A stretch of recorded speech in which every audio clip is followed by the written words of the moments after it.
بسم الله الرحمن الرحيم الحمد لله رب العالمين والصلاة والسلام على خير خلق الله محمد وعلى آله وأصحابه الكرام وتابعيهم بإحسان إلى يوم الدين. ربنا أرنا الحق حقا وارزقنا اتباعه وأرنا الباطل باطلا وارزقنا اجتنابه. ربنا آتنا في الدنيا حسنة وفي الآخرة حسنة وقنا عذاب النار. خوشكانی بەڕێز و خۆشەویستم، ئێمە زۆر گرنگە کۆمەڵە دەرسی منهەجی لە ژیانە بۆ خۆمان بخوێنین، بەتایبەتی ئەو فقهەی کە پەیوەستە و خاصە بە ئافرەتانەوە زۆر پێویستیان بەوەیە کە بە چاکی و بەباشی لێ بزانن، لێ بکۆڵنەوە، وریایانە مامەڵەی لەگەڵا بکەن. بابەتی فقه بابەتێکی زۆر گەورەیە. هەندێک لە بابەتەکانی فقه بالذات هیچ پەیوەندی بە پیاوانەوە نییە، تایبەتە بە ئافرەتانەوە. لەبەرەوەی مەسەلەن ڕێژەی فقهی ئافرەتان لەو بابەتە کەمە، پرسیارانێکی زۆر ئاڕاستی ئێمە ئەکرێن لەو پێناوانە. ئێمەش ئەمڕۆ ئەمانوێ لە خزمەتانە فقهی تایبەتی ئافرەتان باسکەین کە خوا جەل جەلالوهو بۆ سەر هەموو کچەکانی ئادەم چەند جۆرە خوێنێک وەکو فیترەت لە ئافرەتەکانە لە داوێنی ئافرەتەکانەوە یێتە دەرەوە. جۆرێک لە جۆرەکان بریتێ لە حەیض. حەیض بریتێ لە چی؟ وشەی حاضە لە زمانی عەرەبیە بە مەعنای سالە دێت، چۆن ئاوێک ئەڕوا لافاوێک دێت بە هەمان شێواز ئەو کەلیمەی بۆ بەکارێت. وشەی حاضە یان حەیض کە ئێستا ئێمە زۆرتر بەکاری ئەهێنین، یان عادەی شەرعی کە ئافرەتێک بەکاری ئەهێنێ بۆ خۆی، لە لوغەتە بەم شێوازەیە، لە ئیستیلاحە زانایان فەرموویانە بریتیە لە ئەو خوێنەی کە لە سەرووی ڕەحمی ئافرەتەوە دێت لەسەر لەشساغی و لە زەمەنی حەیضە، واتە دوو مەرجیان داناوە. ئەم ئافرەتە لەشساغە، ئەم خوێنە خوێنی نەخۆشی نییە. دوو، ئەم ئافرەتە زەمەنەکەی عمرەکەی عمری ئەو خوێنەیە، ئەو عمرەی کە زانایان داناوە بە نیسبەت ئافرەتەوە 9 ساڵیان داناوە، 9 ساڵ و بەرەو ژوور، هەتاوەکو ئەو کاتێ ئەگاتە ئایسە کە ئینقیتاعی خوێنی حەیض ئەبێ لە کۆتاییەکانی عمرە، ئەوەش بە پێی شوێن و مەنتیقە ئەگۆڕێ. و بلوغی ئافرەت و باڵغبوونی ئافرەت هەر لە 9 ساڵیەوە دەست پێ ئەکا، واتە علامەتی بلوغی ئافرەت بە خوێنی عادە دانراوە کە هەر یەکێک لە ئافرەتێک کە خوێنی عادەی خۆی بینی ئیتر نوێژ و تاعەت و عەبادەتەکان هەموو لەسەری فەرزە بێ. طبعا لە پیاوە زۆرینەی کات لە کوڕانە لە 15 ساڵ دەست پێ ئەکا بلوغ بوونیان، بەڵام لە ئافرەتانە لە 9 ساڵ دەست پێ ئەکا. ئەمە فقهێکی زۆر تایبەتە کە ئەبێ هەر یەکێک لەم خوشکە بەڕێزانەی خۆم ئەبێ ئەمە بزانن، ئەگەر ئافرەتی عمری کەمتر بوو لە 9 ساڵ خوێنی بینی لە شەرعا بە خوێنی عادە حیساب ناکرێت. ئافرەتێک عمری 7 ساڵە، 8 ساڵە، 6 ساڵە، هەر چەندێک، چکە لە هەندێک شوێنە سەری ئەم مەنتیقی خۆمان مەکە، لە هەندێک مەناطقا ئافرەتێک ئەبینە عمری 6 ساڵە بەڵام زۆر گەورەیە لە هەیکەل و هەیئەتە. ئەگەر خوێنێکی بینی ئەو خوێنە ناکاتە خوێنی عادە هەتاوەکو نەگاتە 9 ساڵ، واتە خوێنی عادە سەرەتاکەی لە 9 ساڵەوە دەست پێ ئەکا. کە لە 9 ساڵەوە دەست پێ ئەکا تا چەند ئەڕوا، هەندێ ئافرەت لە 40، هەندێ ئافرەت لە 45، لە 50 ئیتر ئینقیتاعی خوێن ئەبێت، هەندێ ئافرەتی زیاتر. بابەتێکەیە گرنگە بەلامەوە، ئایا خوێنی عادە ڕەبتی بە مەسەلەی مناڵەوە هەیە؟ طبعا مەشهورە کە لای خۆمان لە کوردەواری ئەڵێن هەر ئافرەتی عادەی نەبینی ئیتر مناڵی نابێ، یان هەندێک جار ئافرەتێک ئەگەر عادەی دوا کەوت ئێمە وەکو نەخۆشی سەیری ئەکەین، ئەمە غەڵەتە. خوا جەل جەلالوهو یەک ئافرەتی دروست نەکەوت لەسەر زەویە خوێنی عادەی وەکو ئافرەتێکی تر بێ، هیچ ئافرەتێک وەکو ئافرەتێکی تر نییە، هەر یەکەیان بە شێواز و بە جۆرێک. تەسەوەر کە دوو خوشک عادەکانیان وەکو یەک نییە، چونکە خوا جەل جەلالوهو یەکێک لە ناوە عەظیم و جوانەکانی بریتێ لە ئەلموسەویر، بەشێک لە تەسویر لە ئینسانە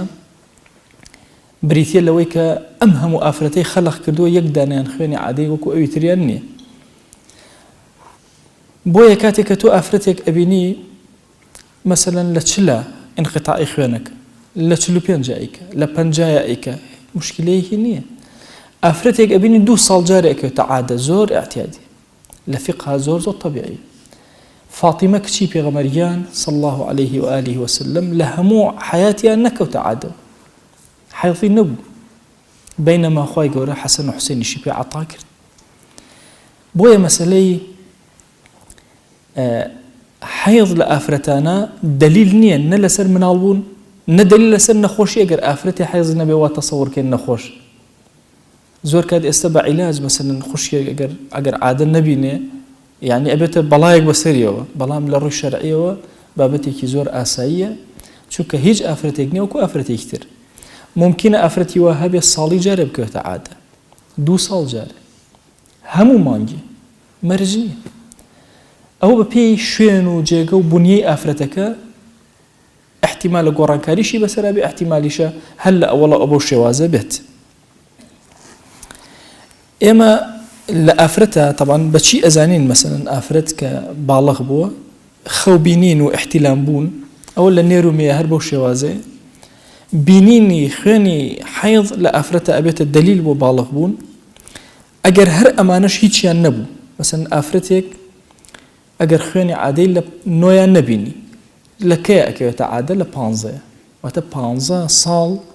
بو بياو بو آفرت بو هردو كيان بو نيرو مي دان راو با سني گەیشتن بە بلوغ بەڵام ئەگەر ئافرەتێ پێش ئەوە لە 9 ساڵی بەرەو ژوورەوە کەوتە ناو عادەوە بە باڵغ حیساب بکرێت نوێژ و تاعاتەکانی لەسەر واجب ئایا مدەیەک هەیە عولەما دایان نابێ مەسەن ئافرەت خوێنی خۆی بناسێتەوە بزانێت کامێ عادەیە کامە عادە نییە مەسەن لەو مانگا چەندێک ئەکەوێتە ناو ئەو خوێنەوە ئایا کامەی بە خوێن حیساب بکرێت کامەی مەسەن بە عادە حیساب بکرێت بە عادە حیساب ناکرێت یاسایەکەی ئەم یاسایەتان عەرزەکەم دڵتان لەگەڵ مابێ ئەم یاسایە جوان وەرگرن چکە دەیان پرسیار بەم یاسایە جواب بدرێتەوە ئێمەش یعنی یەک ئافرەت نییە پرسیارەکە و ئافرەتێکی تر بێ کە لێمانەکە هەمووی بەم یاسایە جواب بدەینەوە کەمترین ڕێژەی حەیض بریتێ لە شەو ڕۆژێک نزمەکەی چەندێکە شەو ڕۆژێک ئەخیر حەدەکەی بریتێ لە چەندێک 15 شەو 15 ڕۆژ ئەم یاسایە جوان وەرگرن يعني اگر آفرتك چند ساعاتك كمتر لشو روجك خويني بيني اي خوينا بعد حسابك ري نخير اي زياتر ل 15 روج هر خويني بيني حف روج بيني 20 روج بيني ما جل سري خويني هبو او اعتبار ناكري بعاده عاده الا ابل النيوان ام دوانا يان شو روجك كمكي يا 15 شو 15 روج اي باكيتي افرت شنك کەمترین ڕێژەی پاکێتی ئافرەت 15 شەو 15 ڕۆژە ئەبێ 15 شەو و 15 ڕۆژ پاک بێ ئینتیهای نییە کۆتایەکە ئینتیهای نییە احتیمالە یەک جار ئافرەت لە هەموو عمرێ بکەوتە عادەوە جاری دووەم ئیتر کە پاک بووە جاری تر نەکەوێتە ناو عادەوە ئێستا بەپێی ئەم یاسایی کە عەزم کردوون لە تۆهر و حەیضە کۆمەڵێ نمونەتان بۆ ئێهێنمەوە ئیتر ئێوە خۆتان لەسەر ئەمە بڕیار ئەدەن فکری خۆتان ئەخەنە کار کە کامە بە عادە حیساب بکرێت کامە بە عادە حیساب ناکرێت خوشكيكي برز مثلا برسيارك من عادي خوم طبيعي خوم طبعا عادي آفرت يعني او مدي كما كاين بو باسكن زورا كاين باسكن اغلبي آفرت حوت شش وحوت اغلبي آفرت شش وحوت اما حقمانيه بس او اغلبكي خوي چنيك عادي خوي چنيك دوباره بونوي همو ما يكي چنيك نا خوشكيكي برز برسيار لاما اكا الله ما وصل من عادي خوم باساي حوروج استأو النور روج خوانم هي آية أما بعادة حساب كريا حساب ناكري أما وتوما نتا 15 هر عادة بعادة حساب كري چونکە گۆڕینی عادە لە ئافرەتە زۆر زۆرە بەهۆی نەخۆشیەوە بەهۆی سەرما و گەرماوە بەهۆی جۆری خواردنەوە بەهۆی شوێن گۆڕینەوە جاری وا هەیە ئافرەتێک کە کچە جۆرێک عادەی هەیە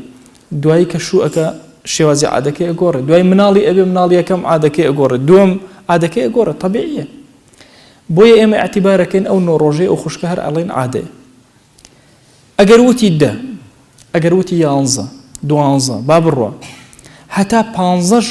با عادەی خۆشی 6 و 7 بوو بێ یا 3 بوو بێ هەرچەندێ بوو بێ ئێمە ئەڵێن ئەم خوێنە کە داهاتووە هەر هەمووی بە خوێنی عادە حیسابەکە بە حیض حیسابەکە ئەگەر وتی 16 ڕۆژ ئێمە 15 لەو 16 بە عادە بۆ حیسابەکەن یەکەکەی بە خوێنی نەخۆشی بووە حیسابەکەی واضحە ئێستا لاتەن دوای بە درێژی باسی نەخۆشی ئەەکەم نەخۆشی بابەتێکی تر ئێستا بەس قەستەکەم لەسەر حەیضە ئەبێ بە وردی ئاگامان لێبێ خوشکێکی بەڕێز پرسیارەکە ئەڵێ من عادەی خۆم ئەتیادی 6-7 ڕۆژ ئەوە 6 ڕۆژەکەی خۆم تەواو کردو دوای پاک بوومەتەوە دوای 2 ڕۆژ هەم کەوتومەتەوە ناو عادە هەم خوێنە بین ئەم خوێنە چییە ئێمە ئەزانین پاکێتی 15 کەمتر نییە پاکێتی 15 کەمتر نییە ئەم 2 ڕۆژە حساب کرد لەگەڵ 6ەکەیە کردێت چەند 8 ئێستا خوێنی هێشتا نەگەیشتۆتە 15 پیسی کابوو هەر بە عادە حسابە کرد بۆی ئەم یاسایە لای خۆتان وەرگرن کچەکانم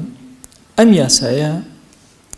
دەرگایەکی خێری زۆر بۆ ئێمە ئەکاتەوە هەموو ئەو پرسیارانەی کە ئەکرێن بەم دوو یاسایە جێبەجێ ئەکرێن هەمووی وەڵامی تایە ئەی ئەگەر کەسێک وتی من لە 2 ڕۆژ کەمتر لە 6 ڕۆژێک کەمتر خوێنم بینی ئایا حسابیەکەن بە عادە بۆی حسابی ناکەن بە عادە بۆی ئەم یاسایە بە جوانی وەرگرن کە ئەحکامەکانی شەریعەت بەم شێوازەیە ئەگەر کەمی عادە بریتێ لە 6 ڕۆژێک زۆرینەکەی بریتێ لە 15 ڕۆژ و پاکی بریتێ لە 15 ڕۆژ ئەی ئەگەر کەسێک ئەوە عادەی بینیوە ئەتیادی عادەی خۆی بینی ئەو هەموو مانگیەک جارێک یا 2 مانگ جارێک تووشی عادە ئەبێ ئێستا 15 ڕۆژ پاکە جوان دوای ئەوە خوێنی بینی یەکسەر لە شەرع بە چی حسابەکرێ بە عادە حسابەکرێ بە ئیستیحاضە بە حیض حسابەکرێ بۆ بە حیض حسابەکرێ لەبەرەوەی 15 پاکی بینیوە ئەمە حیضێکی تازەیە باشە عادەیەکی تازەیە کە ئیبینی ئێستا ئەمێ بە عملی هەندێک پرسیارتان لێ بکەم کێ ئەمە دێ جوان باتەوە پرسیار یەک خوشکێک هەیە عادەی طبیعی خۆی 3 ڕۆژ ئێستا عادەکەی لەبری ئەوەی 3 ڕۆژ بێ 7 ئایا ئەو خوێنە زیادە ئەو چەند ڕۆژە بە چی حسابەکرێ هەر بە عادە حسابەکرێ هەر ئەم خوشکەی کە عادەی خۆی 3 ڕۆژە 2 ڕۆژە هیچ خوێنی نەبینیوە ئێستا ئەم خوێن ئەبینێتەوە هەر بە حسابەکرێ بۆ چونکە لە 15 ڕۆژ و 15 تەواو لە 15کە خوشکێکی بەڕێزمان هەیە سیرکەن 3 ڕۆژ عادەیەتی عادەی طبیعی خۆی 12 ڕۆژە پاک 3 ڕۆژ عادەی خۆیەتی 12 ڕۆژە پاک ئێستا ئەم خوێن نەبینێتەوە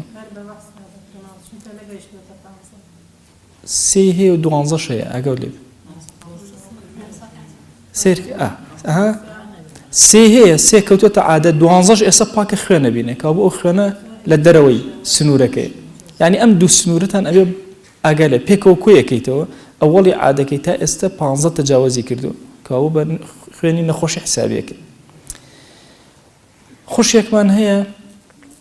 ئەوە ئاعتیادی ئێستا کەوتوتە عادەوە پاک بوویەوە دوای 3 ڕۆژی خۆی ئەم جارە 15 ڕۆژی ڕێکە پاکە ئێستا ئەم خوێنە بینێت ئەم خوێنە بە چی حساب بکرێت بە عادە حساب بکرێت چونکە 15 ڕۆژی پاکی بینیوە بۆیە ئەم یاسایانە بە جوانی وەرەگرن هەرچی پرسیارێک لەو پێناوە بکرێت هەر هەمووی بە ئاسانی جواب بدەن باشە خوشکانی خۆم ئەم یاسای طهر و یاسای حیض کۆتای حیض 15 ڕۆژە سەرەتای طهر 15 ڕۆژ ئەبێ ئەو دوانە دائیمە ئاگاد لێ بێ سەیری هەردوو تەرەفەکە ئەکەی تەسەوورکەن هەندێک جار خوشکی بەڕێزی وایە تەلەفۆنم بۆ ئەکا لەوەچێ 20 پرسیاری لێ بکەم هێشتا تێناگەم ناتوانێت ئەم 15 ڕۆژ ئاخر ئەمە وەسا من 3 ڕۆژ بۆ پێش لێگەڕێ لە 3 ڕۆژ ئەوە 3 ڕۆژ عادەی خۆتە عادە ممکنی گۆڕانکاریەکی زۆر هەیە هەموو کاتێک ئەبێ ملاحەزەی ئەوەکە ممکنە ئەم مانگە شێوازە بێ مانگی دواتر شێوازە بێ مانگی دواتر شێوازێکی تر بێ زۆر طبیعیە وەکو عەرزم کردن دوو خوشک نین پێکەوە عادەکانیان وەکو یەک حتى سبحان الله شوێن يعني شێوازی خوێنەکە کە تحلیلاتێکی وردی بکەی ئەو دوو خوێنی ئافرەتە بە حیاتی وەکو یەکنی هەر یەکەی شێوازێک ئێستا ئێمە لە حیض تێگەیشتون کە مودەکەی چەندێک ئەمەوێ ئێستا مەسئلەیەکی تر لە خزمەتتانە بوروژێنم ئافرەت کە حامیلە بوو عادەی نامێنێ کە حەملی پێیا بوو عادەی نامێنێ بەڵام ممکنە ئافرەت کە حامیلە بێت تا دوو عادە ببینێ ملاحەزەی ئەم مەسئلە فقهیە بکەن بۆیە لە شریعەتە کە ئافرەت عیددە ئەبینێ لە پیاوەکەی جیا ئەبێت و تەلاق ئەدرێ ئەبێت سێ حێڵ ببینێ بۆ چونکە احتیمالە لە دووشیانە هەر مناڵ هەبێ کەوابوو ئەگەر لە سەرەتاکانی حەملەوە ئافرەت خوێنی بینی هەر بە عادە حساب بکرێ تا دوو جاریش هەر تا دوو مانگیش هەر با بڵێن بە عادە حساب بکرێ ئەگەر ئەوە نەبوو اینجا ئیتر بە عادە حساب ناکرێ واضحە ئیتر لە سێوە مەسەلەن خوێنی بینی و ئافرەتە ئەو خوێنە بە عادە حساب ناکرێت چونکە حاملەی ئافرەتێکە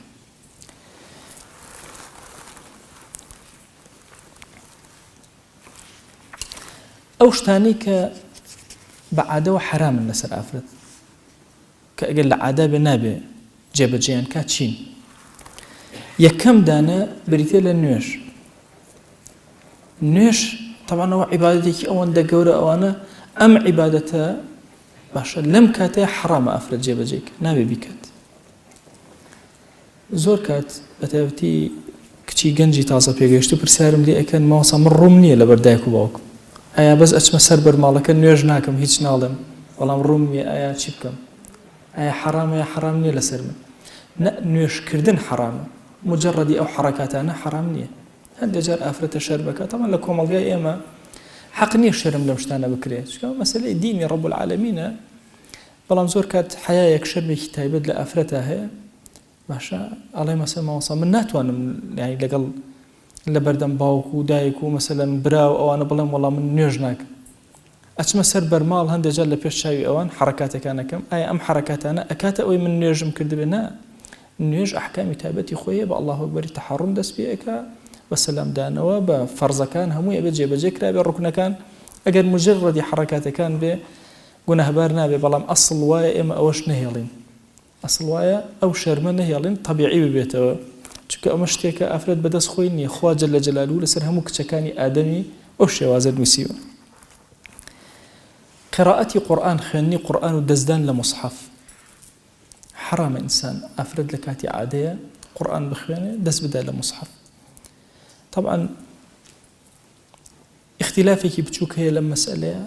ئیمام النەووی بالتفصيل ڕەئی عولەمای هێنا و هەر چوار مەذهبەکە متفقن لەسەر ئەوەی کە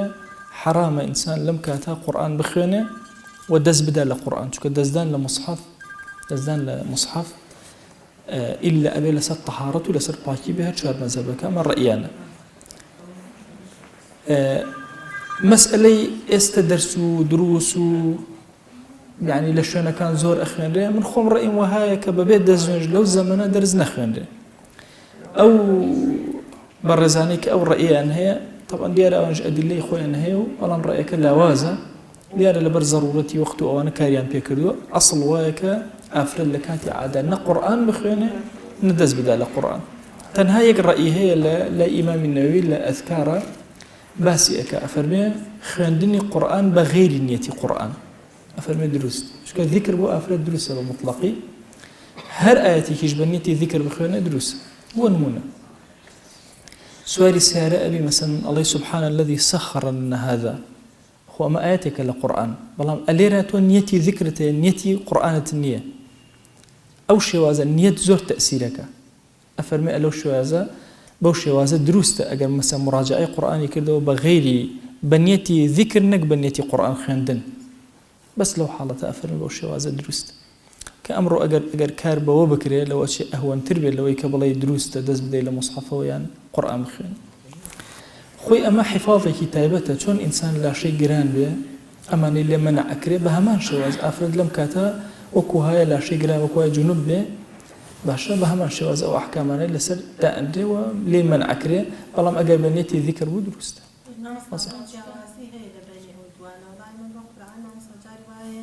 أجر وابي من أكثر التوايب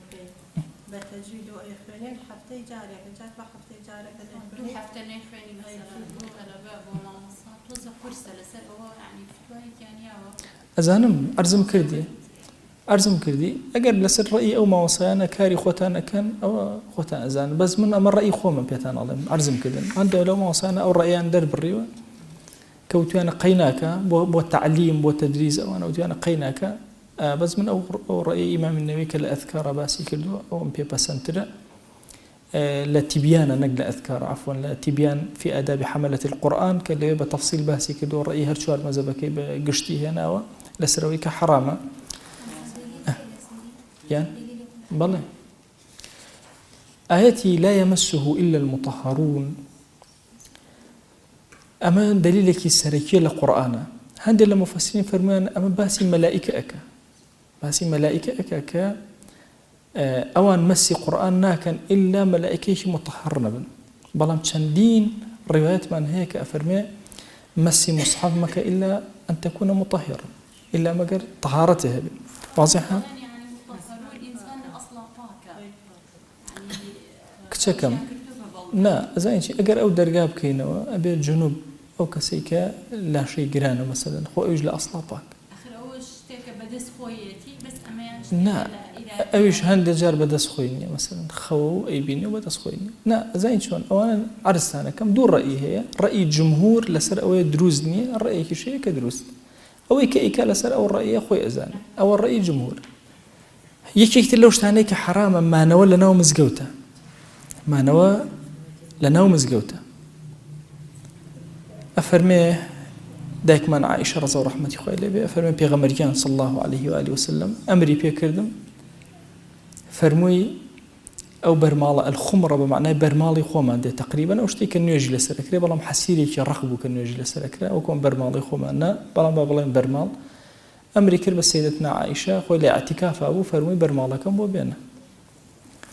أويش فرموي إني حائض من لحيضا ودناهنا موتا نايمنا ومزقوتا تشكلا حيضا فرموي إن حيضتك ليست في يدك فرموي حيضك خل دسي خوتانية بومبين علماء هاتنا ما ينكروا بالدليل لسر أوي رويشتن بنا ومزقوتا دروستا ما نولنا ومزقوتا دروزنية بو چونك عائشة وتي ناتوانا بين منا ومزقوتا بدليل أمن وبيغمري خواه صلى الله عليه وآله وسلم مروركي هناني بابلن خمرك وداناني ورويشتني أماني مجال ده بويا فرميانا كدروستا مكث ما نولنا ومزقوتا دروزنية بلام تيبارين بنا ومزقوتا دروست يشي كتير لو أنا كحرام بريتي لشي للطواف كردم لحجة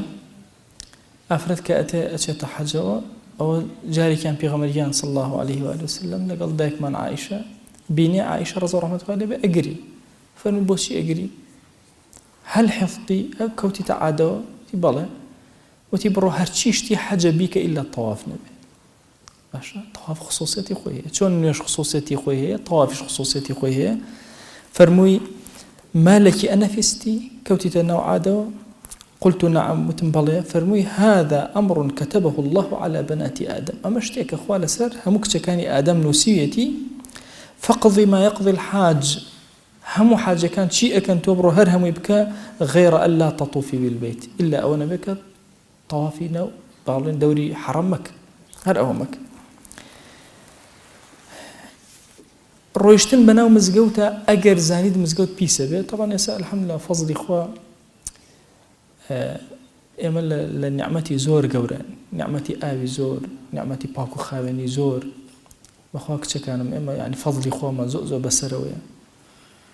ألم رجعنا دوستكم أشوبوا أفريقيا يكجلو مشروعاني كخلقي أفريقيا دوان لكردو بهانايا بمسلمان كاني أفريقيا باي أو جلياني لبريكا تصورك باي أو جلياني حجابك شرعي وبوش ويكي لكيشة قوركان يعني أو أفرد ناتوانا حجاب لبركات شكو أو ندق ماجني باي أويكا خوي بيبشاريتو إيه مش كتيوا من ما شاء الله واني لتشكي واني أو هم جلو برقد جوانا من هي وهم نعمة جوانا بسر مانا بوي أفرمي أجر أفرتك وهابو أو ندي بوشاك نبو ماشا أو خيانا مثلا راجيركا كنيت شو كي بيسا كرد حتى روشتن بناو مزقوتي شادروزني بويا دايك من عائشة ومن أجرته كأفرمي هر أفرتك لو أفرتانا كتي أباري بناو مزقوتا خمركي خوي لقل خويا أبرد أو برمالي كبي ونجي لسركا أفرمي لقل خويا أي برد نبا داشتيك كتنا مزقوتا والله استدي قد بدن طبعا خويا يقول لطفي زول لك الله كردين أو هم نعمته أو هم باكو خاويني رأجيري ڕۆژوو گرتن عینە نێکێکە لە حرامەکان کە ئینسان نابێت کاتێکە لە عادایە بە ڕۆژوو بێ. ئایا بۆچی ئافرەت مەسەلەن نوێژەکانی قەزا ناکاتەوە کاتێکە لە عادایە بەڵام ڕۆژەکانی ئەبێ قەزا کاتەوە؟ نوێژەکان لەبەر ئەوەی زۆر و تکرار ئەبێتەوە بەڵام ڕۆژەکان تەنها لە ساڵێکە مانگێکە یا چەند ڕۆژێکە لە مانگەکە بۆیە لە شەریعەتە دانراوە لەسەری کە ڕۆژەکانی قەزا کاتەوە. ئەو ڕۆژانێکەوە لە عادایە ڕۆژەکانی هەمویان ئەگێڕێتەوە قەزا ئەکاتەوە. سەرجەییکردن لە کاتی عادەیە عین نێکێکە لە حرامەکان کە بێ ئافرەتی موسڵمان خۆی لێ پارێزێ و بەنسبەت پیاوە حرامی کردو بەنسبەت ئافرەتیشەوە حرامی کرد. ینی یەکێک لەو شتانەی کە ئافرەت لە عادایە و لەسەری حرامە بریتێ لە مەسئلەی وەطء و سەرجەییکردن. وەطء و سەرجەییکردن مەبەستەکە تایە کچەکانەوە مەتەن لە واضح بێ غەیری جیماع هەموو شتێک دروستە، تەنها جیماع بە تەواوەتی ئەو دروست ما عادایەوە هەمووی دروستە. طبعا صفاتی یەهود و نەسارا کە یان مشریکین کاتێک کە ئافرەت تەنها نانی دەستیشیان نەئەخوارد بەڵام پێغەمبەریان صلی الله عليه و آله وسلم سەیری ئەم ئەتەکیەتە بەرزەکەن جارێکیان ئەفەرمێ لە عادا بووم ئەوم خواردەوە، عائیشە ئەفەرمێ ئەوم خواردەوە پەرداخەکە پێغەمبەریان صلی الله عليه و آله وسلم لە دەستی گرتم لە هەموو لاکانەوە ئاوی خواردەوە. بۆی ئەمە لە دڵی ئێمە دەرکا کە ئافرەتێک مەسەن لە عادایە جۆرێک لە با بڵێن پیسی ناتەبیعی هەیە، ناوە شتێکە هیچ ڕەبتی بە هەموو تەعامولەکانی ترەوە نییە، تەنها لە مامەڵەکانە تەنها جیماع حرامە. یەکێک لەو شتانێک کە ئێمە زۆر پرسیارمان لێکرێ ئەم مەسئلەیە پێویستە ڕۆشن بکرێتەوە. تەنها خودی جیماع ئەگەرنە هەر شتێکی تر لە یاریکردن و هەر شتێک کە خۆی گەورە حەڵاڵی کردو لە بینی ئەو دوانە هەمووی دروستە ئیلا جیماع نەبێ کە ناجائیزە.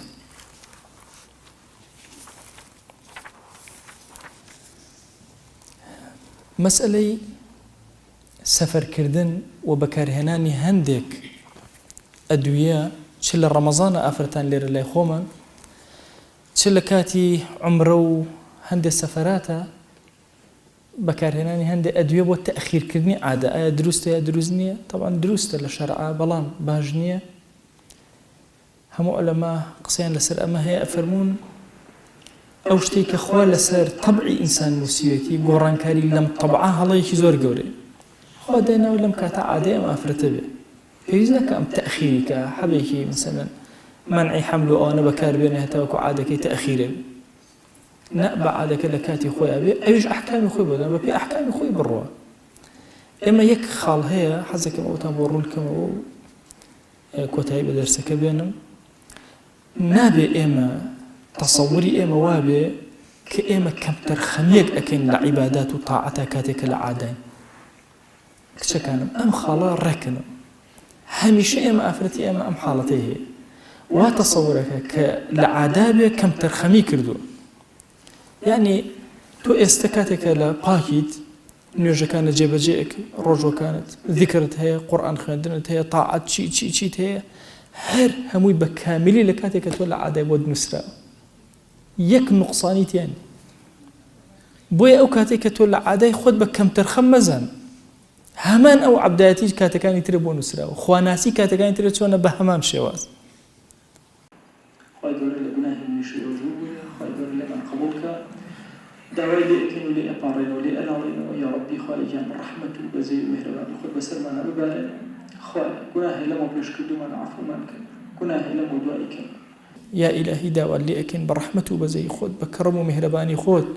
ئیمانمان دامەزرێنە. خوای عەقیدەمان ساغ کە خوای بۆ خاتی گەورەی خۆت لە گوناهی دایک و باوکمان ببوورە. خوای لە گوناهی خێزان و هاوسەر و مناڵمان ببوورە. پەروەردگارە لە گوناهی براو خوشەکانمان ببوورە، لە گوناهی خزم و کەسوکارمان ببوورە. هەر کەس مافێکی بەسەرمانەوەی خوای لە گوناهی ببوورە، خوای لە گوناهی مردووەکانمان ببوورە، لە گوناهی ئومەتی پێغەمبەریان صلی الله عليه و آله وسلم ببوورە. پەروەردگارە لێت ئەپاڕێنەوە لێت ئەلاڵێنەوە. مردوویەکی زۆر هەیە کەس نییە دوعایان بۆ بکە. خوای ئێمە لێرە دوعایان بۆ ئەکەین تو گەورەی خۆت خوای لە گوناهی هەمویان ببوورە. یا ڕەبی خوای لە گوناهی مردووەکانمان ببوورە. یا ڕەبی خوای هەمومان فەقیر و محتاجی دەسەڵاتی تۆین یا ربی خوای هرچی ئەمانەوێت لە چاکە و خێر پێمان عەتاکە یا ربی خوای ئەمە زمانمان کورە لە دوعایە بە زمانی پێغەمبەریان صلی الله عليه و آله وسلم دوعاکەین خوایە ئەو خۆشەویستەمان هەر شتێکی داوا لێ کردووی لە هەموو حیاتیان لە خەیر و چاکە خوای بە ئێمەشی عەتاکە هەر شتێ ئەو خۆشەویستەمان پەنای پێگرتووی لە هەموو عمر و حیاتیە لە خراپە خوایە ئێمەش پەنا بدە و پارێزراومان کە لێ یا رب العالمین خوایە پەنا ئەگرین بە تۆ لە ڕیا پەنا ئەگرین بە تۆ لە تەکەبور پەنا ئەگرین بە تۆ لە ترسنۆکی پەنا ئەگرین بە تۆ لە کوفر پەنا ئەگرین بە تۆ لە فەقیری خوایە پەنا ئەگرین بە تۆ لە فەقیری یا ربی خوایە گیان ئەوەندە حەڵەڵمان بدەرێ محتاجی حرام نەبین خوایە محتاجی حراممان مەکە خوایە محتاجی حراممان مەکە خوای دەرگا خەیرەکان بەسەرمانە بکەرەوە یا ئەکرەم الئەکرەمین یا ربی خوای گیان بەزەی و ڕەحمەتی خۆت بەسەرمانە ببارێنە عەفو و عافیەتی خۆت بەسەرمانە ببارێنە یا ربی خوای لەم دنیای دەرمان مەکە بە ئیمانەوە نەبێ لەم دنیای دەرمان مەکە بە شایەتومانەوە نەبێ خوای زەلیلی سەر جێگەمان مەکە یا ئیلاهی محتاجی دەستی نامەردمان مەکە یا ربی خوای هەر کەسەمان گرفتێکی بۆ چارەسەرکە ئەومان بێ حاڵ و ماڵە ماڵداریکە ئەومان بێ مناڵە مناڵی پێ عەتاکە ئەومان بە مناڵە مناڵەکانی لەش ساو و ساڵحکە یا ربی خوای داوات لێ ئەەکەین ئەومان قەرزار قەری سەرشانی سووکە